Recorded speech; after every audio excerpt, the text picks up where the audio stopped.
Hi everybody, my name is Barry Noble, Senior Charge Nurse on the Northern Regional Burn Centre. And I'm Sophie Robson. I'm the Clinical Educator in the same burn service covering the North East adult burns. We'll be taking you through how to assess a burn for referral to a regional burn centre, and we're doing all this today from the ward office, so excuse us if there's any background noise because we are a big, functioning, busy burn centre. So it's probably a good idea to let you know of what facilities are out there and what burn care providers there are out there. At the coalface, we would have a primary care setting where we can look after burns in a primary care setting with an outreach service. The next step up when the burn is a little bit more complex and a little bit more, but still a minor burn, it could be looked after on a burn facility, which is usually a burn bed or two burn beds on a plastic surgical ward. Where plastic surgeons would still be overseeing a burn, but they would have plastic surgical beds on that unit as well. Stepping up to a burns unit, where the burn is a little bit more complex and definitely needs inpatient care and specialist burn dressing. And then eventually, at the top of the tree, if you like, to a burn centre, where any size and any complexity of burn requiring any type of organ support could be cared for. So within the burn care networks within the country, there will be a burn centre at its centre, and then around it there will be the facilities and burn wards. Each burn provider has its own local catchment area. Our catchment area in the north is Northumberland, Cumbria, Tyne and Wear, Durham and Darlington, and Sunderland and North Tees. We'll cover all that area. Within that area, we take referrals from, starting at the top, from major trauma centres. We have two in our area, us being one of them. Emergency departments, that's our E&E departments, walk-in centres, minor injuries units, GPs and GP surgeries, district nurses, and tissue viability nurses. We take referrals directly to the unit, and the nurse triages every referral and works out where the patients are actually seen. It'll depend on the severity of the burn as to where they're seen. Starting at the bottom, and a very minor, superficial, inconsequential, if you like, burn could be left within primary care. While they're still in primary care, they could be seen by our outreach service, who do see burns within our catchment area, which is a huge area to cover. They can also be brought into our outpatient department and seen in the burns trauma clinic. They can be directly admitted to the ward. They can be seen in our emergency department, which usually happens out of hours, with the outpatient and trauma clinic taking over the in-hours referrals, and then all the way up to a burn being transferred to us, intubated, and needing to go directly to intensive care. Each centre will have specific referral guidelines that they like to stick to, and that generally means what they would like to have referred to themselves. So things that they want to know about, areas of special interest, and each centre that's specific to your area will have their own guidelines. It's worth checking out what the specific guidelines are to your area, even though they'll probably be pretty similar to what ours are. So things that we like to see are any burn that's over 3% TBSA, so any burn that's 3% total body surface area. So that's when it's becoming probably a little bit more difficult to manage dressing wise out within your services. Burns of special areas, so any burn to a face is really important to see, and that's for two reasons. Facial burns often can be associated with inhalation injuries, which we'll talk about a little bit later, which can have sort of severe problems in terms of the patient's ongoing health. And also facial burns can affect people cosmetically, so we like to see them really early, try and get the best treatment possible to target those issues. Hands and feet are areas that burn centres generally would like to hear about. They have implications for function, so people being able to return to work. You don't have as much tissue within your hands and your feet, so underlying structures can be affected quite quickly. Burns to the genital area, obviously the nature of the area, there can be cross-infection, and it can be sort of challenging for patients to manage those areas as well. And finally, anything that crosses over a joint, that can be really important for people to be able to manage their mobility. And there can be sort of severe contracture and things in areas like that. So yeah, any burn that goes over a joint we'd also like to see. Any full thickness burn, Full thickness burns tend to require surgical intervention, so that's something that would be done generally within a burns unit or centre. And electrical burns, as they can have problems that will increase comorbidity and co-mortality of patients, so they're really important to refer. Chemical burns, again, are quite complex to assess. They've got their own sort of special first aid, so that's always good to get a bit of advice around those. Inhalation injuries. So inhalation injuries may require a patient to have intensive care treatment, so it's not something that we would like to be managed without in other centres. Burns associated with trauma. It's really important with burns associated with trauma to be able to ensure that they're treated in the correct facility. So do they need to go to a major trauma centre? Do they need to come to a burn centre? What's the priority for the patient? And that needs to be discussed within a burn centre. Burns are very young or very old people, so both of those categories can become quite unwell. They're very susceptible to becoming more unwell with a burn injury, so it's really important that they get appropriate treatment. Burns in pregnancy, again, burns can be really highly prone to infections that can cause ongoing issues for pregnant women. And non-accidental injuries, because that's something that would need safeguarding explored and a bit more background about what the injury is actually, what's actually happened with that injury. So this slide kind of looks at the referral guidelines within our service.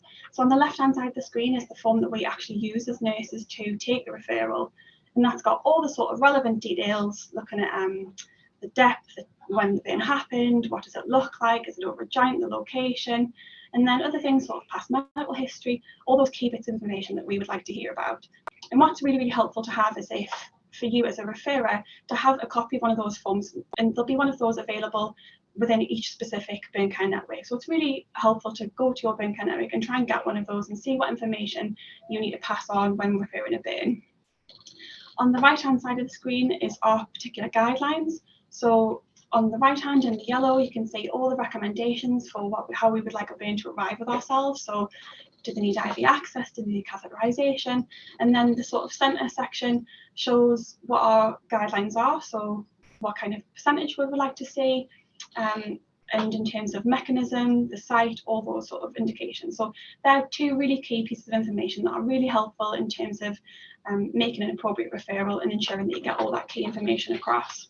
The referral process is actually conducted within the burn centre, and it's done by the nurse. So it's a nurse-led triage process. They take a telephone call from, as Barry mentioned earlier, it can be a walk-in centre, it could be an A&E, it could be a HEMS team who are ringing in with a major burn. And the nurse takes that phone call, takes down all that relevant information and uses their special skills that they've gained through doing external courses and experience on the ward in order to make the decision about what the appropriate course of treatment is. So you can see how really important it is to get across all that vital information. The nurse needs to know as much as they possibly can to make those appropriate decisions. One thing that we found really, really helpful in recent times is the ability to look at photographs. So every service will have a slightly different way that they like to do this. We take emails. We've got a secure email address where people can send us photographs of the burn. Some people use specific telemedicine systems. So again, just find out what the system is. And if you've got the capacity, take that photograph, and it makes it so much easier for the nurse taking the referral to make a correct interpretation. And that's really handy for keeping a bit of a progress track as well. So if you're seeing somebody a couple of times out in the centre, say minor injuries or GP practice, it's really easy to kind of keep an eye on how you think that's going. And if we get a couple of weeks still not doing any better, yeah, maybe I need to make that referral. First aid is obviously a huge key topic in terms of burn care, but when we bring this back to the referral process, it's key because you who are making that referral, you've got the opportunity to see that patient first. You've got the opportunity to implement that first aid. So first aid is often thought about at the scene, at the time of the injury, but that's not always the case. There's huge amounts of evidence to suggest that first aid is appropriate and will make a difference up to 3 hours post-burn injury. So that's really, really vital because somebody may present only 2 hours after they've had an injury. And if you can get that first aid in there and then, it can impact the severity of the injury. So it can reduce the depth of the burn, it can reduce the burn extending in size. So it's really, really key. So having a little look at the first aid process, the first thing we want to do is stop the burning. So whether that be out in the community, and that'll be an external source of stopping the flame, or I think most people have heard of stop, drop, roll, or that could be something like stopping the burning process in terms of chemicals. So removing that chemical residue if possible, irrigation, get any clothing off that may be soaked. And then you move on to cool the burn. So this is the most popular one that everybody knows about, but still sometimes is done incorrectly. So cooling the burn is key to preserving that tissue. So when we say cool the burn, all we mean is run it under a cold tap. That's all we want you to do if possible. So we don't want any extremes of temperature. So nothing too cool and nothing too cold, but just cool. Your normal sort of lukewarm tap water is absolutely fine. We much prefer that over application of cold compresses or gels. There's lots of different products out there, but all we want is just running under cool water. And we'll appreciate this, it's not always easy, so you've got to be a little bit inventive sometimes. Keep changing the compressors if that's all that you've got available. Just ensure that they've still got that cool temperature. And then moving on from that, so cover the burn with something clean. So if this may be a dressing, if that's appropriate, if you've got that available to yourselves, and then it could also be something just as simple as cling film. If you know that that patient's been directly transferred to a burn centre, don't waste your time doing any kind of fancy dressings. Just get it covered in something clean that's going to keep it kind of well protected, and it adds a little bit of thermal regulation with the patient as well. The last part of the first aid process is warming the patient. So this is often something that gets missed, but is probably one of the key aspects. So when we're looking at cooling the burn, we want to be really specific in terms of the area. So we want to target the affected area. So we don't want to pop a patient under the shower. We want to be very specific with that. And whilst cooling the burn, we'll warm the patient. So burns patients are really susceptible to hypothermia. They've lost a protective barrier that tries to protect their thermal regulation. So your skin is your biggest organ. It helps to regulate that thermal regulation. So it's really key that we try and keep them warm. So in terms of apply blankets, use bear huggers, any kind of warming device if possible, or just make sure that they're not being stripped off for examination. Just have that as a part of your assessment process. So last kind of summary in terms of the things that we want to know about for burn assessment and those key factors again. So size, TBSA, which Barry will discuss on how we actually calculate that. The depth, again, we'll discuss the key points of depth and how we identify those. The anatomical location, so it's really, really important to find out exactly where it is, try and be quite descriptive in terms of where it is located on the body. The appearance can be really, really helpful for the nurse taking the referral in terms of working out what actually it is that they're dealing with. Sensation is a huge one that gives key indications as to the depth of burn. So touch it, feel it, see what it looks like, see how it feels. Does the patient feel you touching it? What are their reportings? The past medical history of the patient. So again, that is key. There's some comorbidities such as diabetes that really affect the outcomes of patients with burn injuries. And then again, the history of the injury. So doing that full fact finding, really good exploration of what the whole situation's been. So the location, where were they, were they inside, outside, the time of the injury, just making sure you can try and get as much key information in as possible. So calculating TBSA or calculating total burn surface area. You'll often see TBSA written, it means total burn surface area. For huge burns, this is vitally important to calculate the TBSA. There's a formula we use to replace fluid in huge burns. There's a massive fluid shift from intracellular to extracellular spaces of fluid which needs replacing in a burn. When we're calculating the area of a huge burn, it's probably best just to use the rule of nines, where the patient's body is split into zones of nines or multiples of nines. If both of the legs are burnt, it's quite easy to do the calculations for that. On huge burns, it's sometimes easier then just to take off what is not burnt from 100. And if you're doing that, you can actually use the palm method. You can actually use this for smaller burns as well anyway, where 1% of the patient is their palm and outstretched fingers. You've got to remember that it is the patient's palm, not your palm, because people are usually in proportion and their hand is 1% of them. So for huge burns, definitely rule of nines. For huge burns also, you could use the palm method and subtract from 100. For the palm method, you can actually also use that to assess a burn that isn't a huge burn. But what you can actually also use, which is, I think is still available, is the Mersey Burn app, which is on the left-hand side. And you can actually draw on a figure on a screen, the burn with you in front of the patient, draw it on the screen, and it'll actually calculate very accurately the burn percentage. It's a free app, and I think it's available on most of the stores. If you were then unsure about fluid resuscitation, you should be speaking to the burns unit anyway, and the patient should be on its way to the burns unit, but it can actually help you calculate fluid resuscitation as well. And so on to burn depth. It's probably the most difficult one for people who don't see burns all the time to actually accurately assess. The first level of burn would be erythema, which just means red swelling. So the skin can look red or dark pink, and it looks more like a sunburn. It's more like radiation burns that we get this with. It's usually painful because the nerve endings, the very fine touch nerve endings, are usually affected or inflamed, but not destroyed. You would get a very brisk capillary refill, and the healing, it's more the pain would probably be subsiding within 7 days, as you would find in a sunburn. Also, this is not included in the total burn surface area percentage when you're assessing a huge burn for fluid resuscitation. Erythema doesn't behave like a dermal burn. You don't get the same amount of fluid loss or fluid shift, so you don't include simple erythema in the burn calculation as far as TBSA is concerned. The next depth are dermal burns. 2 types of dermal burn, a superficial dermal and a deep dermal. I'll talk about superficial dermal. So a superficial dermal burn, this is where the epidermis is actually blistered and being removed from the skin, either by yourselves or by the actual mechanics of the burn. It can be very red, sometimes with fluid-filled blisters, but sometimes, like I say, those blisters have actually self-deroofed. So some skin loss. It can look like goose pimples, but they are actually the epithelia that you're witnessing with the epidermis being removed. They're often very painful and fully sensate because all the very fine touch nerve endings have been exposed.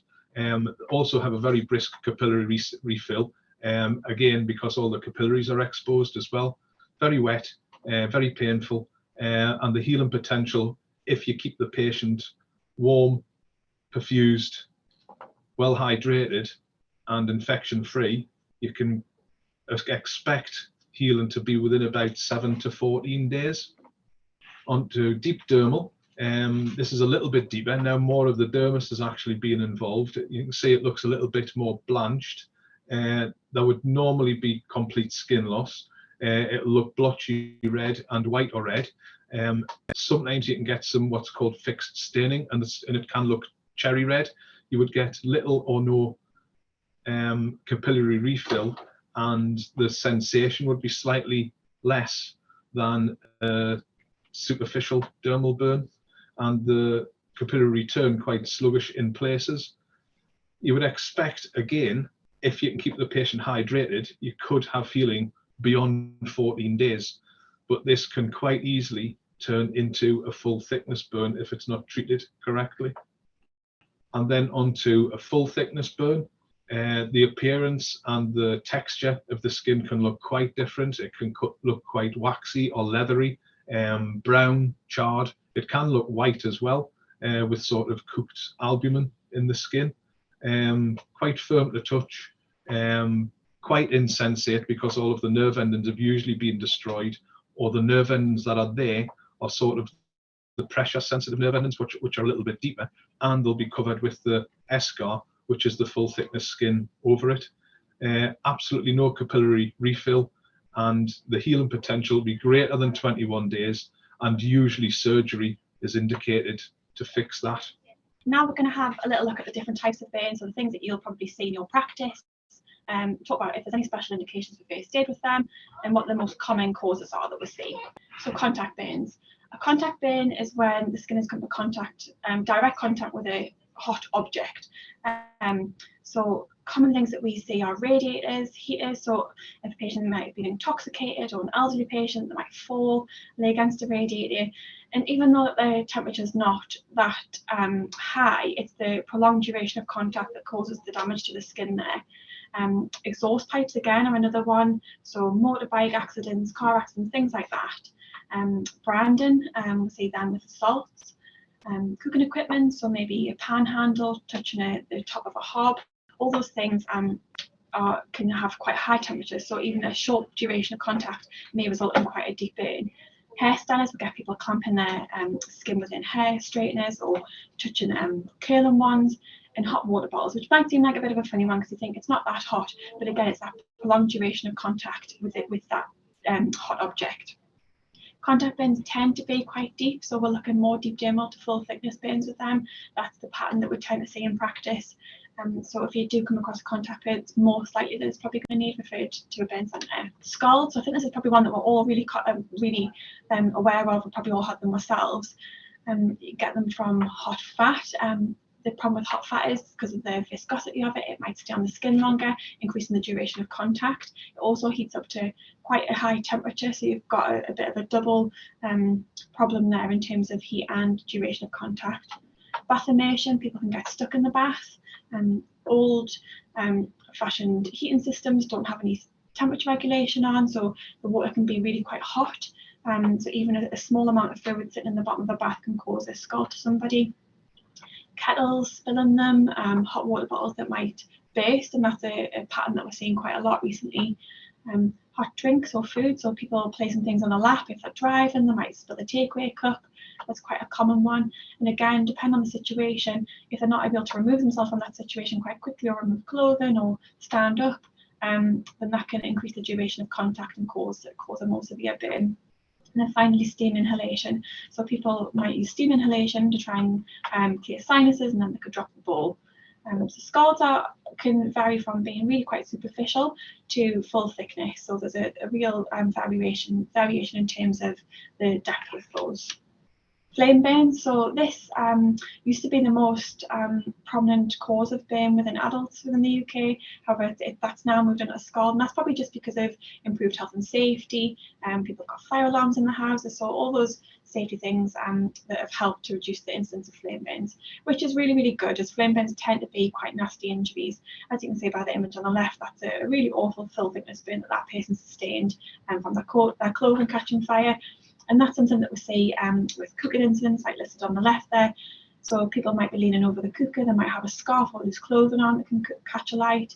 People who use bonfires, barbecues, house fires, although the incidence of that is greatly reduced now, thankfully, or explosions. And then flash burns. So flash burns are a little bit more difficult to assess because they may appear very, very superficial, but it's the implications of a flash burn that can be the problem. So flash burns have got quite a high link with inhalation injury. So if somebody presents to one of your services with a flash burn to the face or suspect inhalation injury, and that's something that can be reviewed using the guidelines. There'll be pointers on there for things to look out for. So do they have any singeing to facial hair, eyebrows, to the nasal hair? Do they present with a hoarse voice or stridor?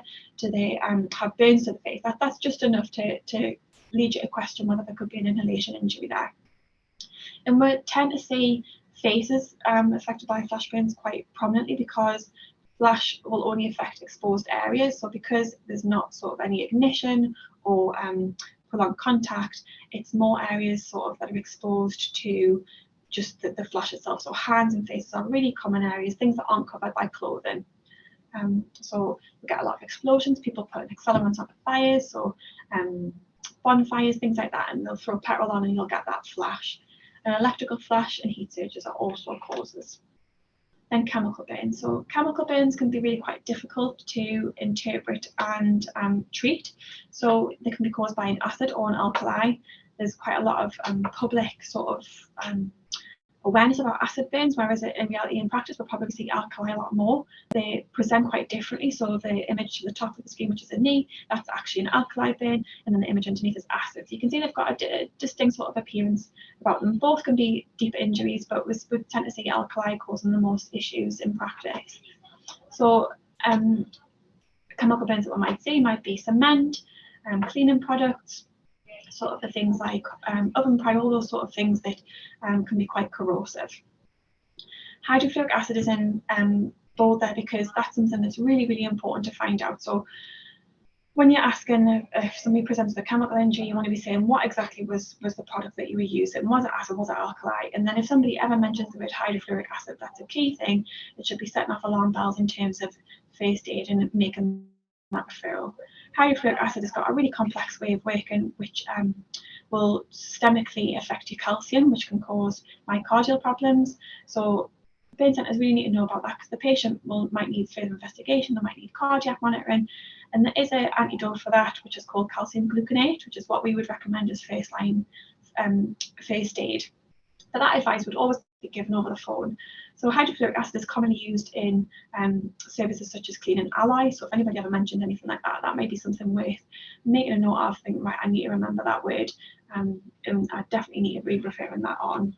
We tend to find flammable hydro is brilliant, it's cement burns in particular, and that's something that we use quite a lot in our service in terms of if we don't need them particularly brought back straight to us straight away, we might say, right, pop that on, and then we can see them again in 48 hours, and we've always had really good results with that.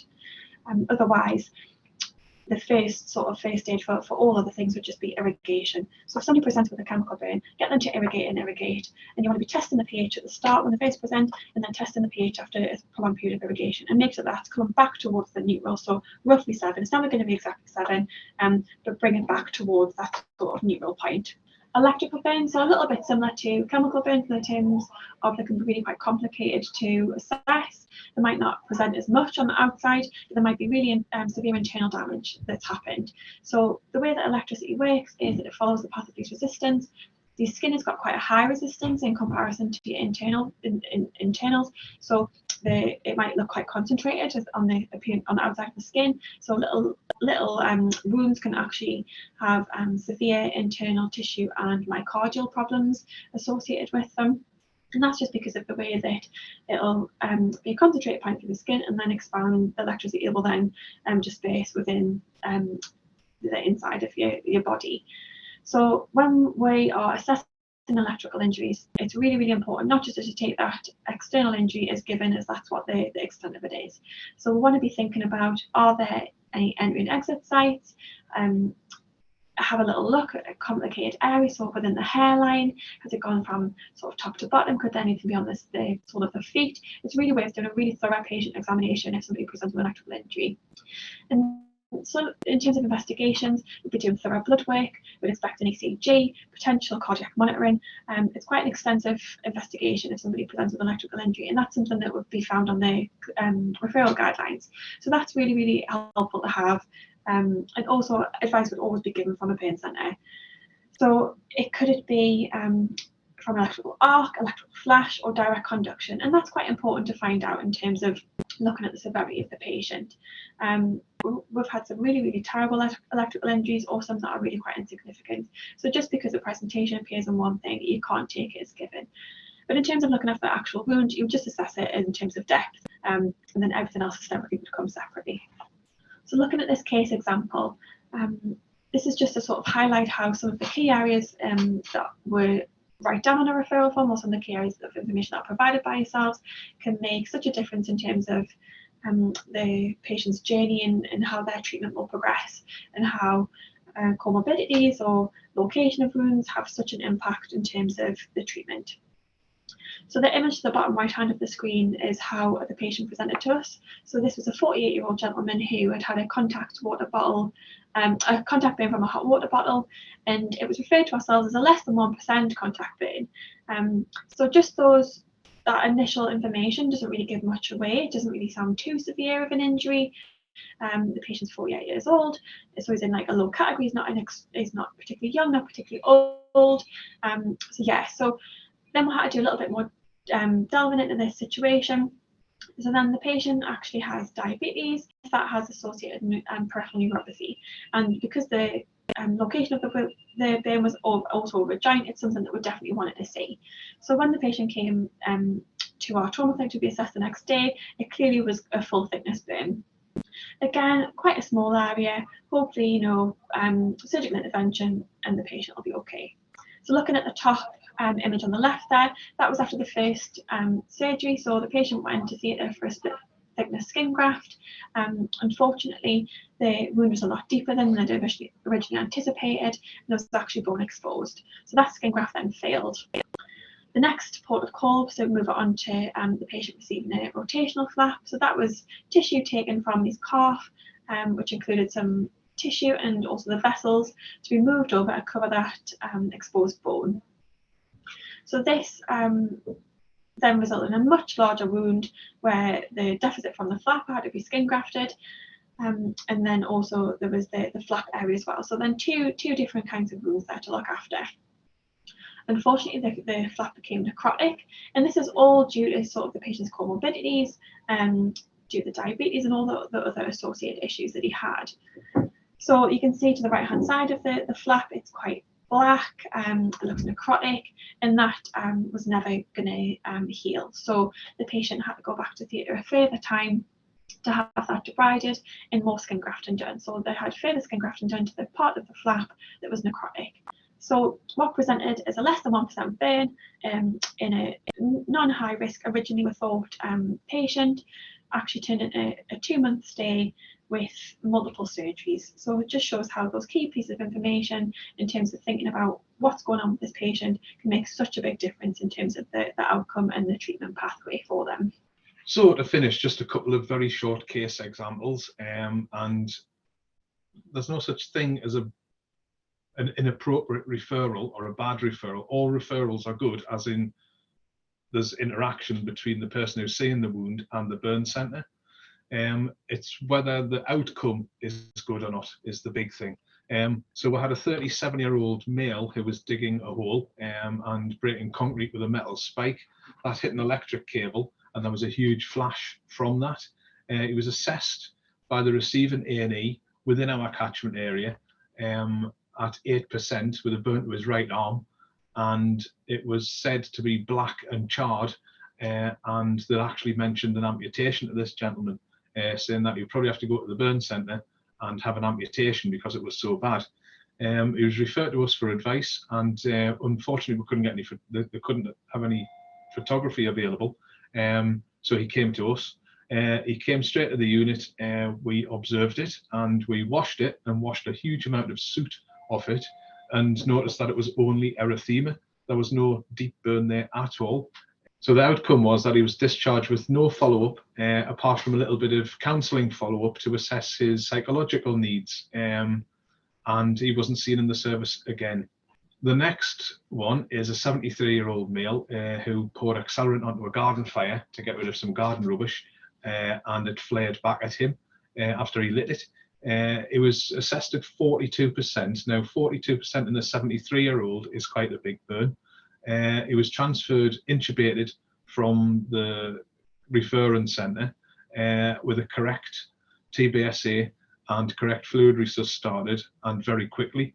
The patient was kept warm after the initial cooling of the burn, and he was transferred to us very quickly. He had multiple surgery, rehabilitation and aftercare, and he survived with a very, very good plastic surgery outcome. So he was discharged home 11 weeks later with near pre-injury function, and it just goes to show that right at the very beginning of their journey, if it's done properly, the rest of it falls into place. So what you do at the beginning has a huge impact as to the outcome and the survivability of these burns. So thanks for watching and listening, everybody. And don't forget to follow the link on the screen to download the certificate. I'll be sent a certificate. It'll count towards your revalidation and all of your CPD points. And if you have any questions after this, we can still be available. We're open all hours, and if you direct any of your queries through Flen Health, so it is info@flenhealth.com, they can direct them to us or even pass on our details to you. So all the best, everybody, and thanks for watching.